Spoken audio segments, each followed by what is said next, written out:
base sa propesiya kita na duwa ang bagay kag kita ang magaupod sa subo manok kalipay. Kamuta makaptanayas ta mintras maguy-anay, hindi na nila mapaunta taton pagpalanggaanay. Madayon naton kasal bisan wala imo amay. Oo mapakasal na ta para wala na bayaay. Oo mapakasal na ta para wala na bulagay. Sa amon nga tiyon, ikaw lang gid akong pakaslan. Ikaw akong pakaslan sa insakto nga simbahan. Hindi ta kapagpabayan kag ikaw akong nalungan. Kag sure na gid niya nga hasta sa katapusan. Basta pa lang ako, hindi mo lang pagluiban. Dire sa kung poder, hindi ka gid masakitan. Oo mapakasal na ta para wala na bayaay. Oo mapakasal na ta para wala na bulagay.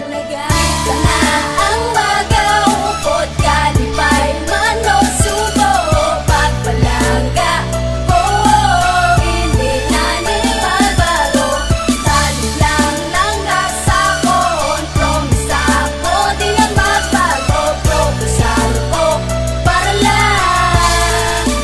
lang ni Simo. Hindi na ni mapunggan ang nabatyag ko sa imo. Ang sekreto nga gintago sa malawig na nga tiyempo nga kita magpakasal. Pag mag-upod lang sa kurma ng pagpalangga ko sa imo, wala niya gabahar. Kung kita magiduwatan ni wala na bulagay. Batuan tatanan-tanan, ang tanan nga pagsulay. Oo mapakasal na ta para wala na bayaay. Oo mapakasal na ta para wala na bulagay. Nakita ko sa imong matagasan ni persa nga kalipay. Ang kasadyagan na bang kung kita magpagdanay kang nag-abot na ang tion nga kita na mapakasal ang maatubang sa simbahan. Maupod kang aligat, mapakasal na ta duwa. Oo ako nagahulat tanig sa aton nga kasal. Oo ang imo nga sabato. Oo mapakasal na ta para wala na bayaay. Oo mapakasal na ta para wala na bulagay.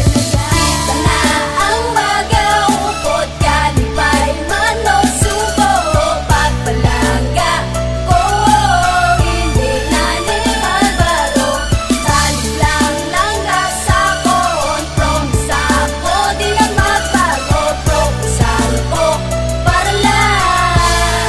para lang ni Simo. Interesado nagid ko na ikaw na ang maupod. Kay aton duwa relasyon perte nagid ni kabako. Bisan wala gasanto anay ang aton mga pamilya. Ipakita ko sa ila super langga-langga ka. Tani hindi ka makibot nga dalon ka sa simbahan. Kay handagid ko palangga nga ikaw pakasalan. Oo mapakasal na ta para wala na bayaay. Oo mapakasal na ta para wala na bulagay. Nagabot na kitang adlaw para mapasok sa ko. Andala ko nga singsing nga langga para gid sa imo. Tanidi ka namang hindi ka buo lang ang sabat. Saksi ang Ginoo sa aton doon man ko kakilat. Kaganda ko magkatubang kag maperma sa papel. Samtang gapalibot sa aton ang mga gwardya anghelo. O mapakasal na ta para wala na bayaay. O mapakasal na ta para wala na bulagay. Sana